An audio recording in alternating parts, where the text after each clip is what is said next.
Hello everyone, this is Miao, come from China. Now I worked as a teacher at Shandong University.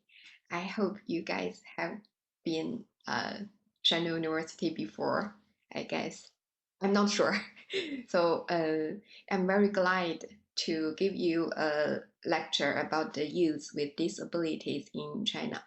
And also, I feel sorry that I can't participate the wonderful summer school in person.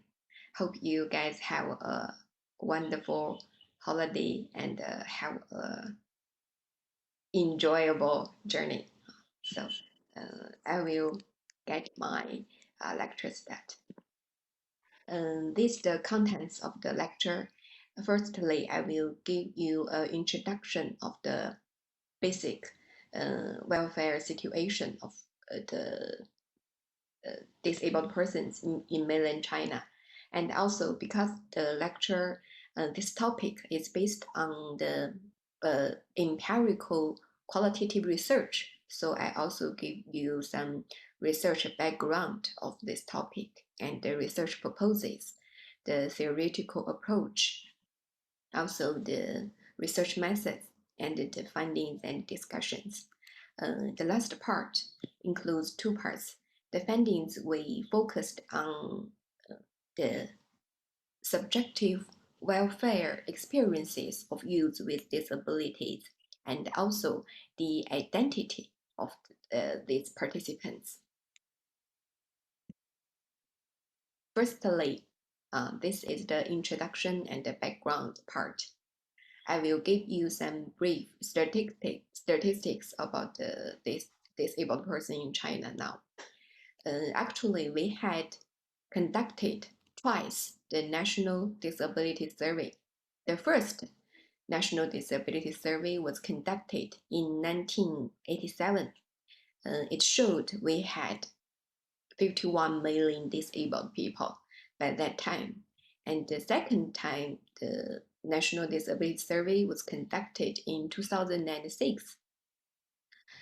83 million disabled people in China by that time, and the predicted number is 85 in 2010. And this number is we always used when we talked about the disability problems.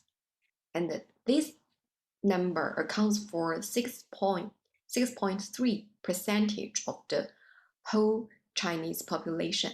They coming from 70 million families, accounts for almost 20% families in China, involving 260 million family people.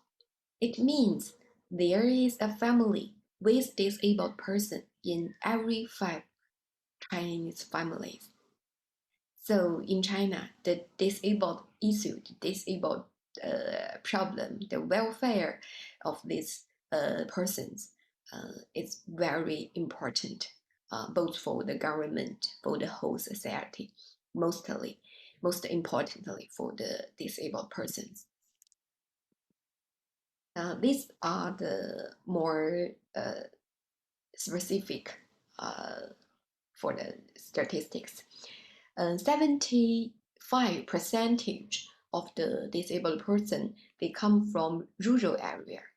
And the last 25%, they come from the city area. As for the gender, we almost have an equal gender.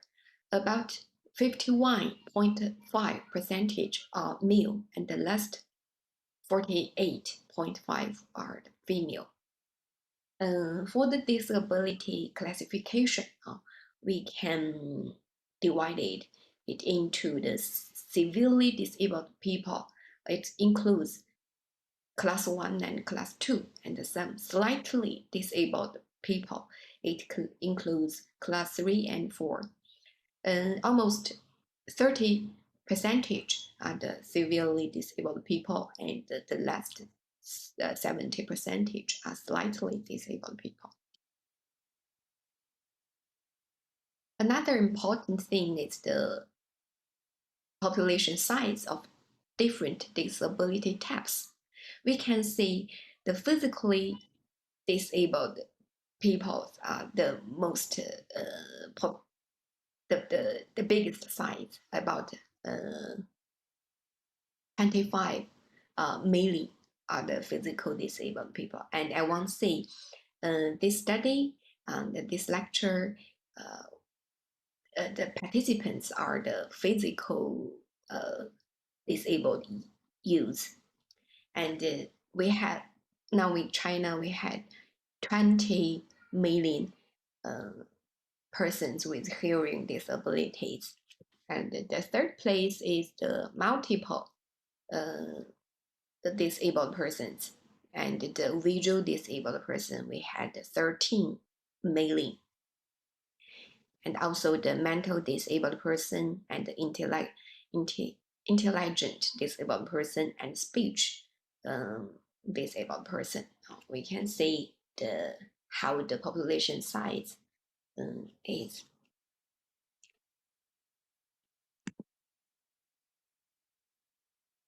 Now, I will give you a brief introduction of the welfare persons with disabilities in mainland China now. According to nationally representative panel data from 2007 to 2020, Social Security, also the social welfare, social service for households with the disabled members increased rapidly up to 2020. And also a crosswise comparison with non-disabled people provides more meaning in terms of describing the status of welfare and services for persons with disabilities. We can see nationally representative panel data for 2012 showed that the per capita governance income of the households with a disabled person was only 56.2 of the national average, and that the annual coefficient for these households was 10.8 higher than the national household. So we know that the annual coefficient is the proportion of income spent on sustaining the basic living. It always been used as a measurement, frequently used for evaluating the living standards of people in a country or area.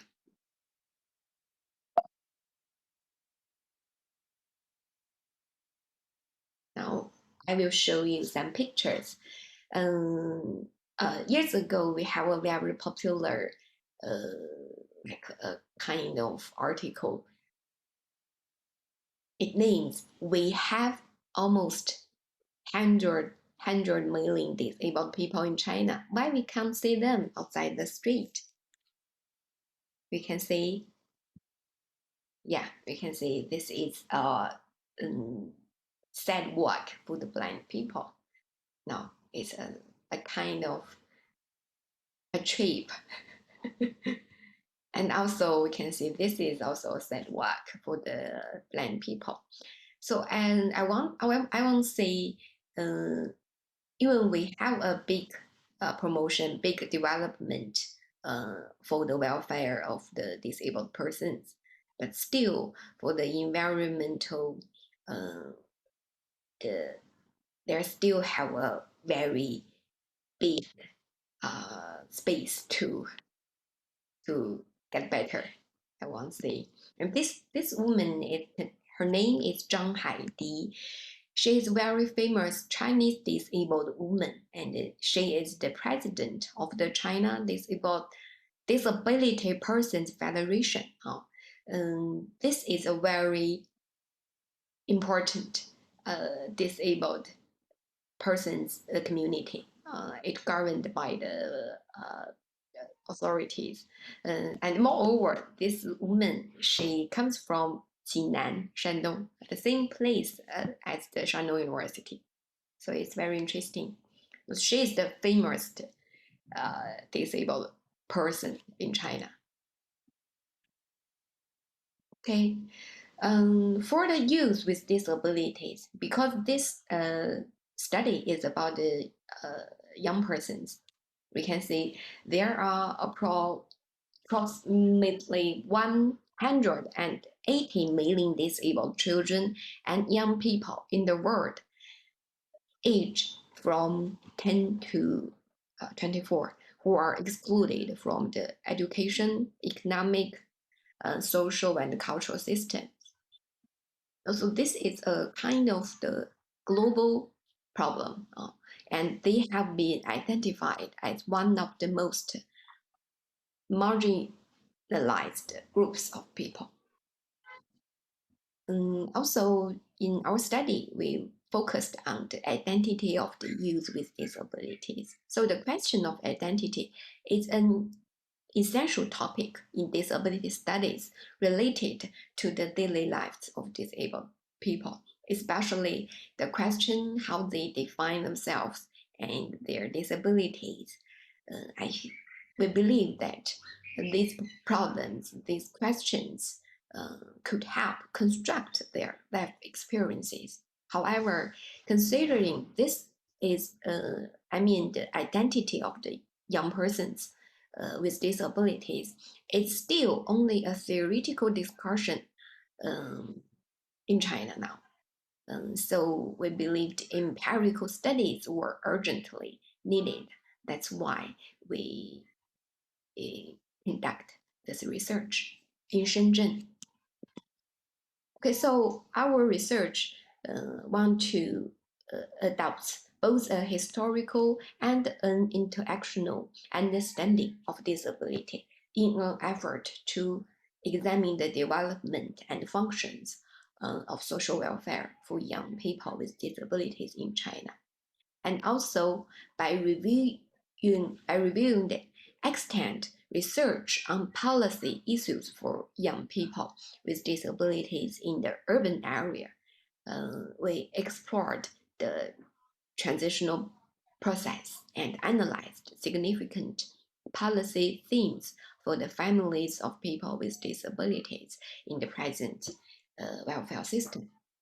And the third, to emphasize the important role that people with disabilities play in the network of welfare provision, because less attention has been paid to the service users' perspectives on their interactions with different service providers. So we focus on the subjective approach. Moreover, we focus on individual experiences to explore the dynamics of social exclusion rather than one-way discourse. And also, this research is the first attempt to explore the experiences of youth with physical disabilities in mainland China, and also for the urban area, focusing especially on their identity constitution and their subjective individual level welfare experiences. We concluding the essential themes about the identity and also the welfare experiences emerged in the experiences from the interactional approach. These are the research proposals for this study. And also, I think these are the important topics for the disability studies in mainland China now. Now I will give you a very brief background about the hukou system. Hukou system is a dualistic rural and urban structure for the China. The hukou system was first established in the 1950s to serve largely as a control mechanism in population migration and movements. And this is a very important system for the Chinese person. Now, the household registration system, we also called in Chinese is hukou system, plays a key role in socially managing and maintaining this dualistic structure as a consequence that practice and implications of social policies in China always have distinct characters of localization, because for the rural area we have a system, and for the urban area we have another kind of independent system. So it's a very distinct character for Chinese system. And in our research, we focused on the youth with disabilities. They come from urban area. Okay, we can see the present welfare system in urban area now is an integrative system that involves several service providers, including the government as the public sector and the China Disabled Persons Federation, CDPF. That's where the Zhang Haidi as the president of these organizations, and also the caregivers of the biological family and the civil society organizations that operate for people with disabilities. Accounting to an account of China's systematic changes in policy and socioeconomic conditions, the employment of people with disabilities reveals a shift in the policy approach from concentration to dispersion. And thus, the service providers have shifted from the government-based welfare enterprises to the market-based quota scheme and self-employment. Now, this is a very big policy changing. We can see from the government or we can see public sector oriented to market-based quota scheme. This is a very big movement.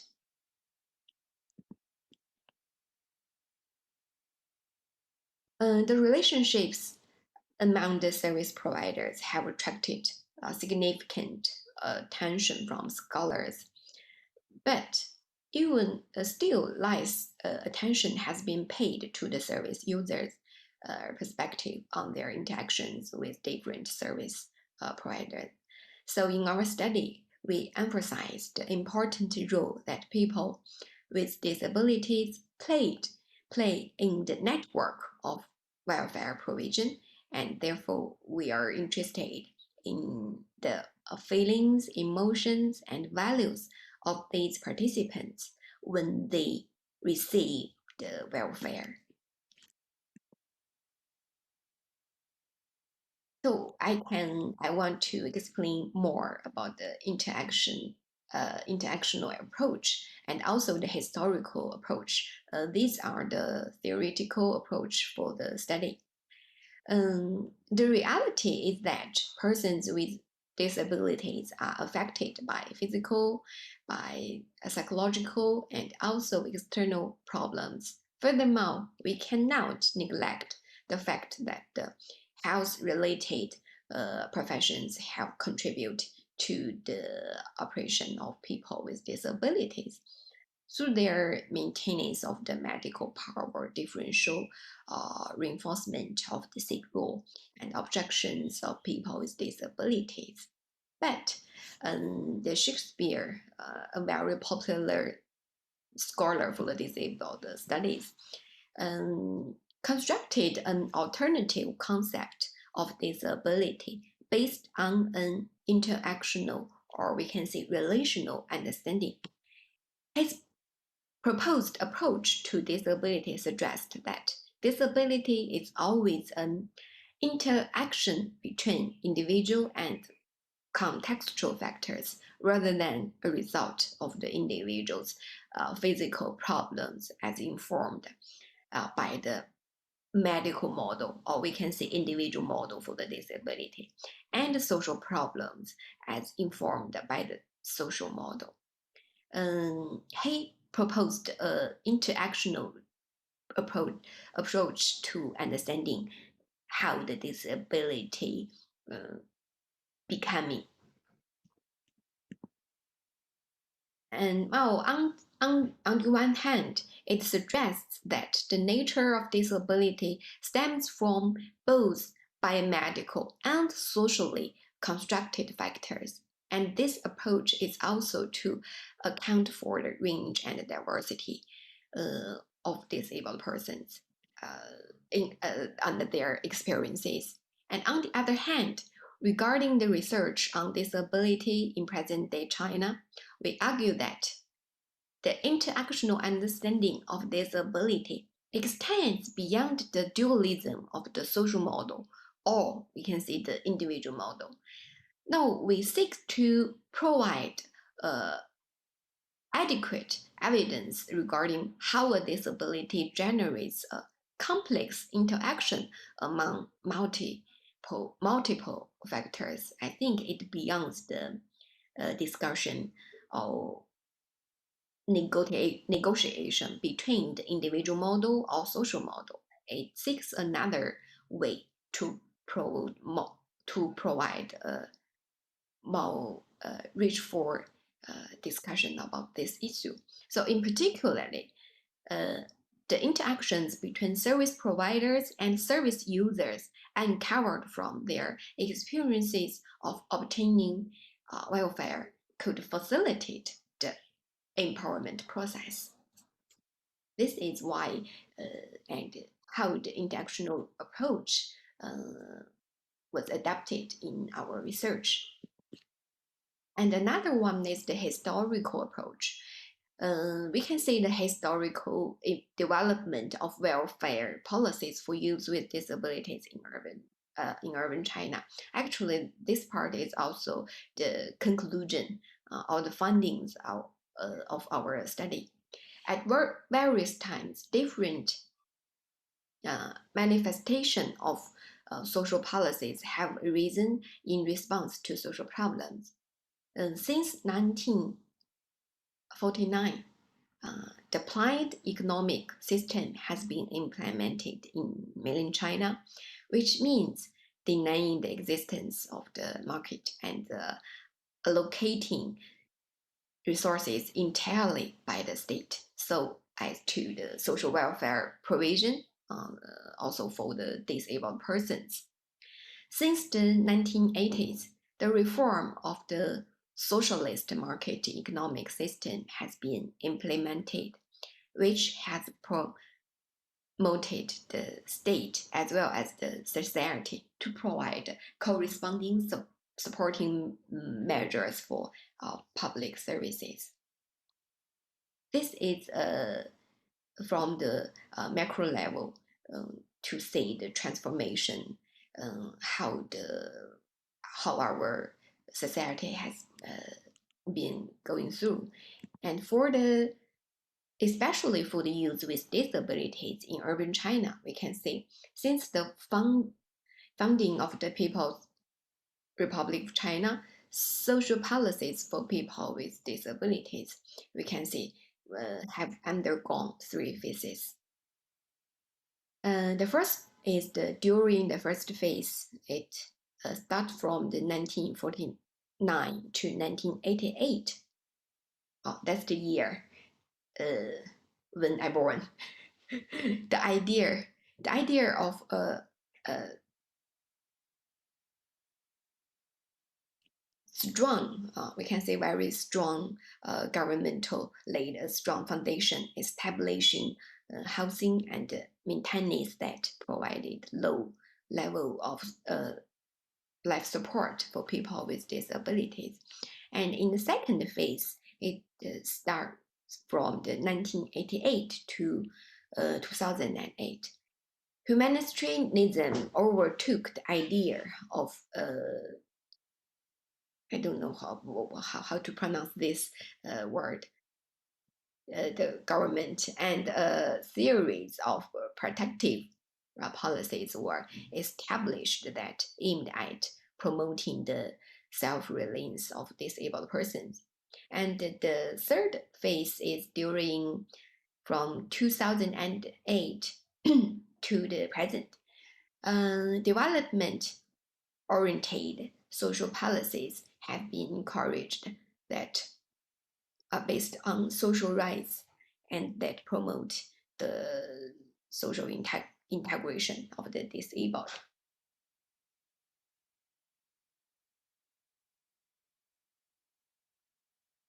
And also we can see the establishment of the China Disabled Persons Federation in 1988 proved to be a very important turning point, bringing significant changes in the main service provision for the disabled. And according to the time node, we divide the development of youth social policies into two stages prior to the establishment of CDPF and after it. We can say prior to the CDPF, the disabled person's family was the person's most important welfare provider, I mean the family, and the government and the primary units provided a small amount of financial support, and the non-governmental organizations contribute very little. And after the China, the CDPF, which founded in Beijing in 1988, this is a national organization for all persons with diverse disabilities in China. The CDPF's mission is to promote the full and equal participation of people with disabilities in the society and to ensure that people with disabilities share the material and cultural achievements of education, rehabilitation, employment, and also the providing the welfare services.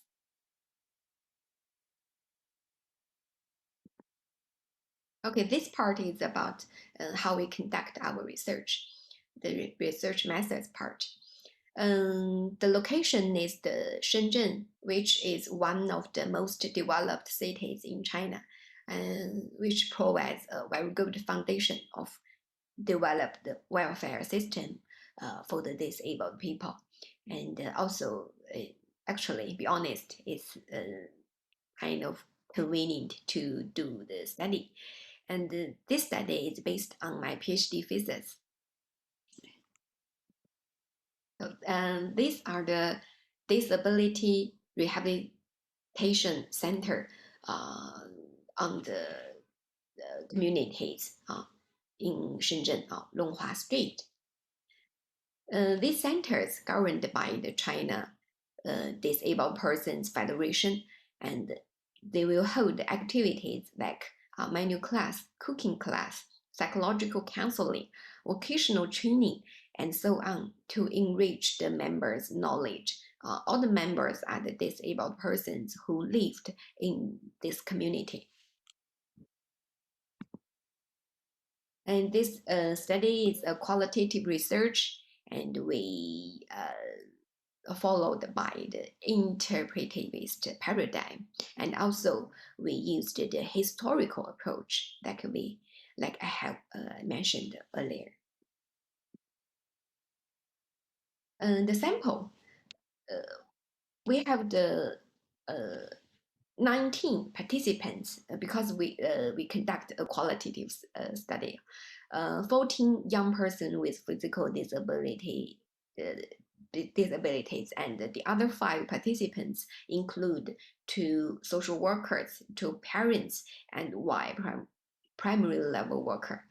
The purposive sampling method is our how to choose the sample. The age from 18 to 28, and they are well speaking because we need to interview them. They're well speaking and they are physically disabled young persons. They're almost a slightly degree disabled persons because such participants have more opportunities to engage in social life, and also different kinds of education, employment, relationships, experiences are also under the consideration. And the relative persons like social worker, primary level service people, we interview them to broaden the study's useful knowledge about the young participants.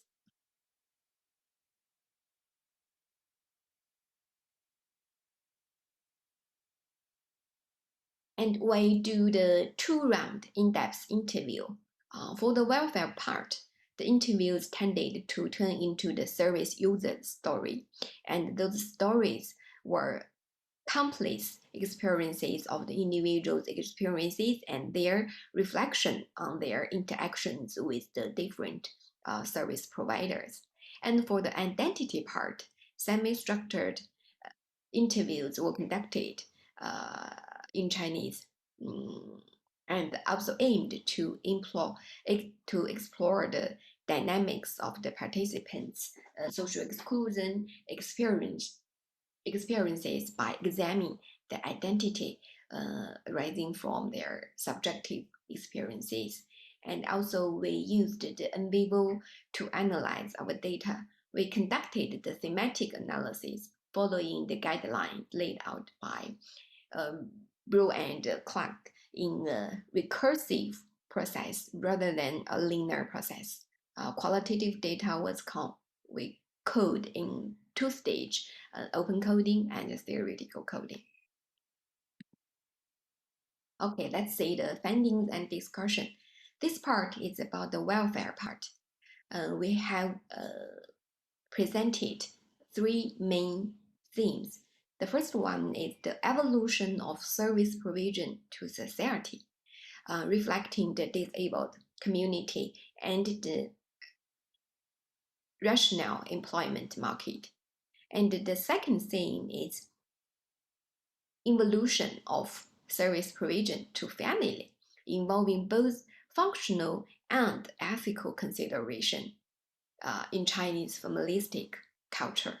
And the third one is the families and the individuals' dilemmas with the supportive policies for families with disabled youth in, in urban China now. Okay, let's see the first theme. Based on our research, one conclusive statement is that the market-based sector is becoming an increasingly important service provider. Based on our historical review of welfare provision for people with disabilities, we know that historically, more service providers have been involved in the welfare system of people with disabilities. And our findings from our interview data also reveal that the CDPF, which represents the disabled group, has provided very important support to the disabled community. And for the disabled community, especially for the CDPF is as a half government and half society organization, has three types of obligations like representation, service, and management. Specifically, the CDPF represents the common interests of people with disabilities and serves people with disabilities and also manage the development of people with disabilities by working with the government.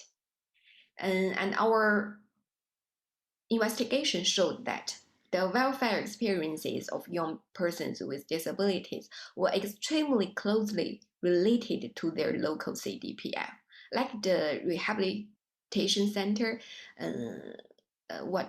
I have showed some pictures for you, and they are governed by the CDPF actually.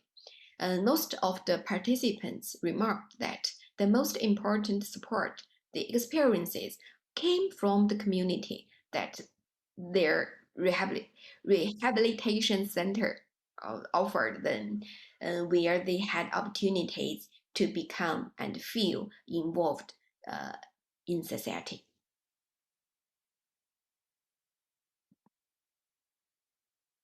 Also, for the evolution part, uh, we believe, according to the review of the welfare system for youth with disability, the market is considered to be the dominant force behind free, or we can see fee-based services for youth with disabilities.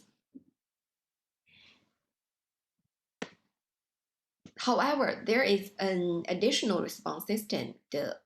We call it the uh, affili- affiliation affiliation system, which has emerged in practice.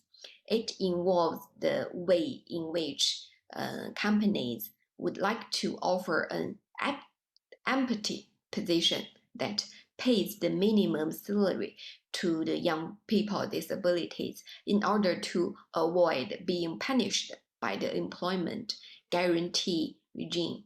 In other words, what the companies need is only their disability license as the facial or documentation of people with disabilities in China. We call it disability license, like a official identity for the disabled person, rather than their real abilities.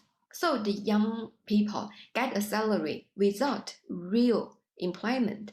It's a very kind of awkward situation. And they experience frustration because their uh, capabilities are not enhanced and their relationships are not developed. And some of them even feel more frustrated, even they're being discriminated against by the regulation.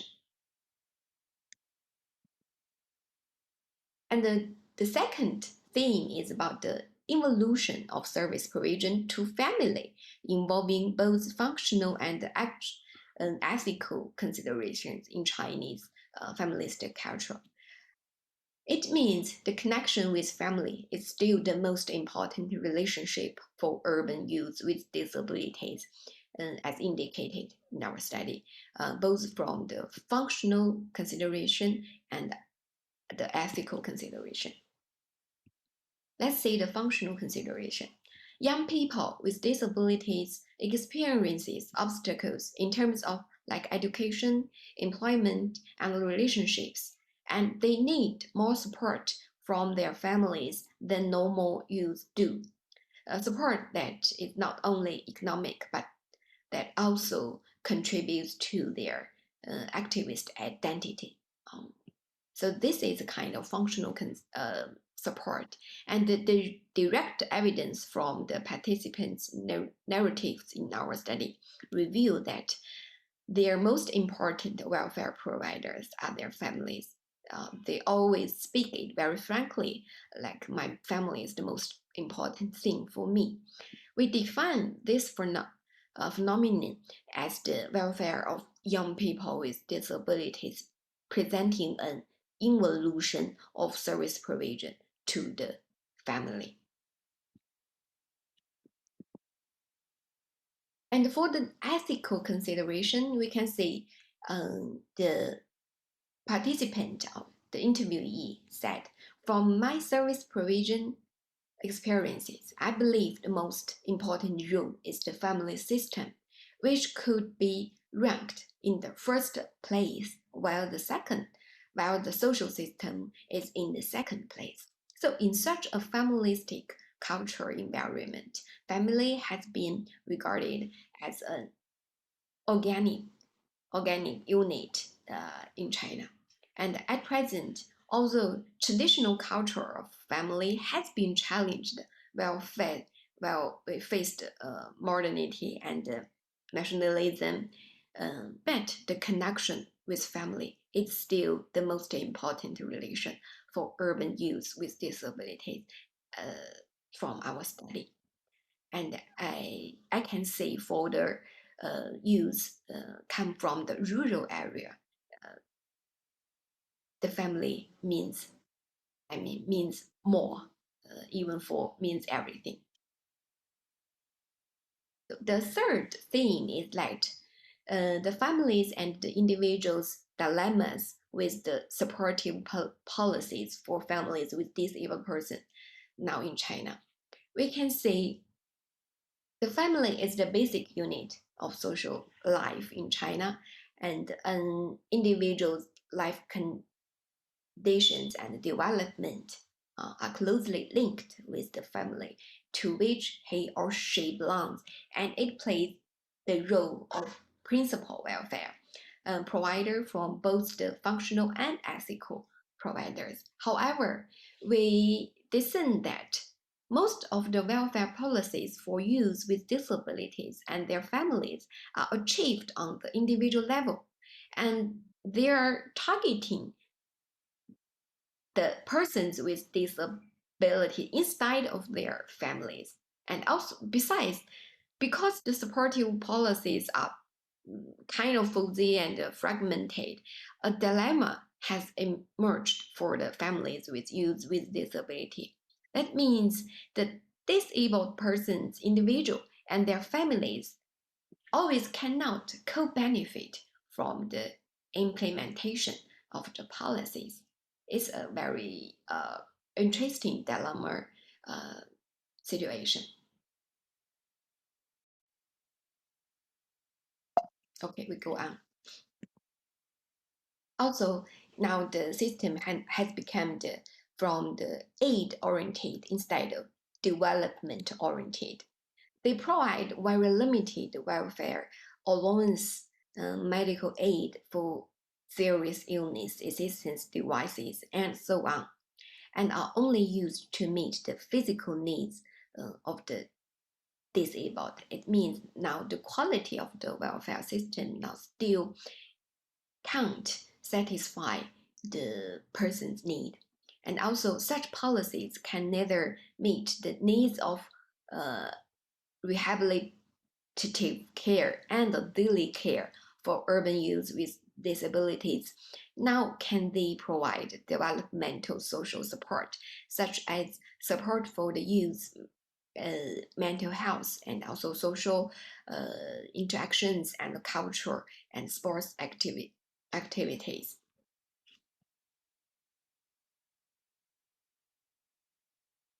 And also based on the welfare of the based on the welfare of the youth with disabilities, we can see some discussion. The first is the funding of CDPF.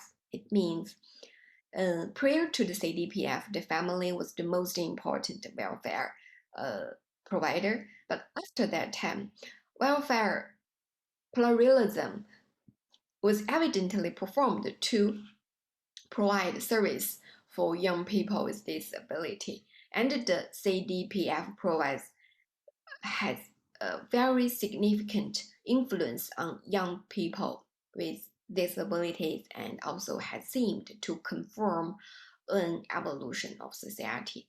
And the employment experiences of youth with disabilities remain closely related to their families.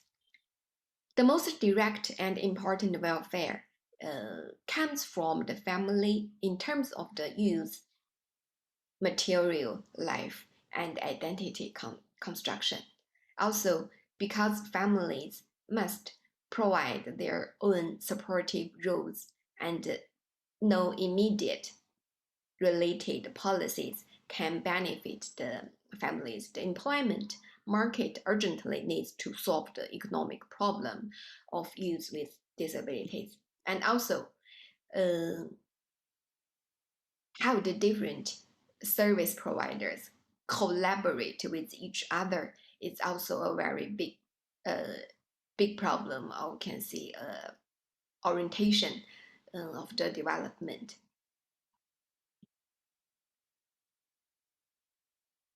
Okay, actually, um, I want to show more about the identity part, especially the identity dimensions.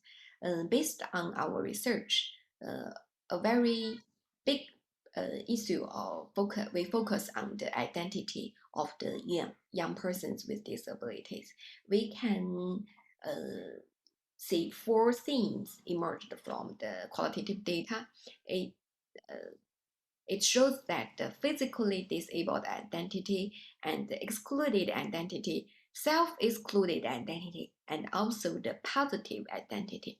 And it also some agency were reviewed from their narratives. We can see very more specifically. The first one, the physically disabled identity. This is very easy to understand. The participants defined themselves from biological perspective, which is related to the tradition medical model of the disability. They always say, I can't do something I really want to. My sense of uh, inferiority was so strong. So in the interviews, the most direct responses to the identity question revealed that the participants reveal feeling of being incapable. This feeling clearly had a crucial influence on their daily lives. And they will feel that their imperfections or something like that.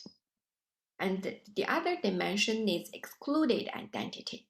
And understanding the identity of youth with disabilities from the perspective of the constructive approach under the social model that stress the social nature of disability and emphasize its extrinsic or causality. We can define this as the excluded identity. They always say there is no chance for me to go outside to see someone or make friends. The the key word is chance. There is no chance. And also, the the interviewee will say it's so hard for me to build a stable, close relationship. Or they even say, I remember some of the participants will say, at most of time I don't define myself as a disabled person. But when I want to date, when I want to get a very close relationships, by that time, I realized, oh, I'm disabled because I can't find anyone I love who also love me back. By that time, I feel I'm a very excluded, oh, really disabled person. I think this kind of excluded identity. And also, um, from our study, I think the self-excluded identity also emerged. As I have talked, in China, the disabled persons are encouraged to get like a kind of disability license, but these persons they don't want to get the lesson because when they get the lesson, it means officially I'm disabled. So a social worker have talked, there are some children who need to come to community services to obtain a disability license. However, their families might not want a member of their family to be labeled as a person with disabilities, even though they know that this information would be kept confidential from the public and that only the community staff would to use it. I always explain that getting a license does not mean being labeled disabled forever, but rather it's just the proof required to apply some welfare services. When or if a child becomes healthy, their family can cancel this identity license as the uh, desired, desired outcome has been achieved. Families tend to agree to get lessons when they know they can get some welfare. Uh, so it's very interesting. And in our study, we define this phenomenon as a kind of self-excluded identity.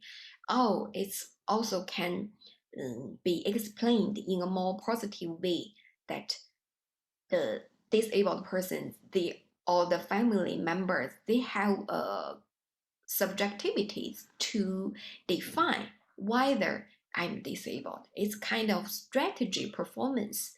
If I get the disability lessons based on if I can get more welfare services. And another scholar has defined this kind of phenomenon, and she used the concept of reluctant identity to enrich our understanding of the disabled identity issue and demonstrated that people must acknowledge their disability in order to the services that allow them to live more normally. So it's a complicated uh, problem how we define this phenomenon. We can define it in a more positive way and or a negative way. Like self-excluded identity is kind of negative, but if we think it in a more positive way.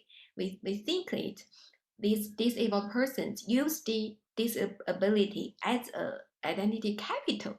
I mean, I can get the license to get more things. It kind of a more positive way.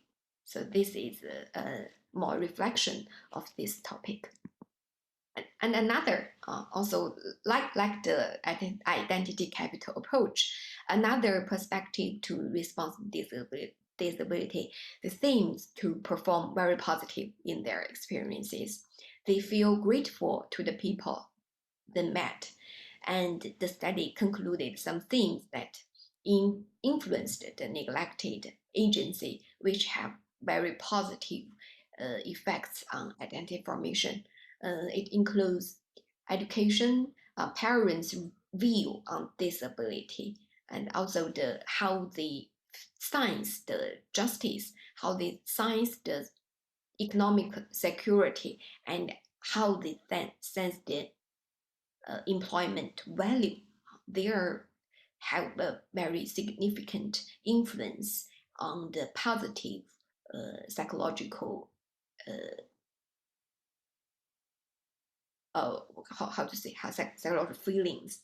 So I think it's not right to define some phenomenon or some experience by a negative or positive way. We can provide more approaches or more understanding uh, for this for the disability, not only in mainland China but also in other places when they do the disability studies. And this part is the last part I want to share with you.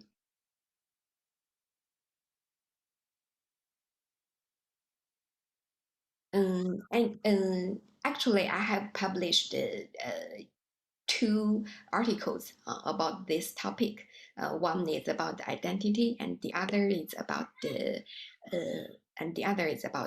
subjective welfare experiences. If any of you uh, interested in this topic or in this lecture, you can read the paper, and if necessary, uh, yeah, you can email me, and I can send the paper to you. And this is my email. I will present it again. Sorry.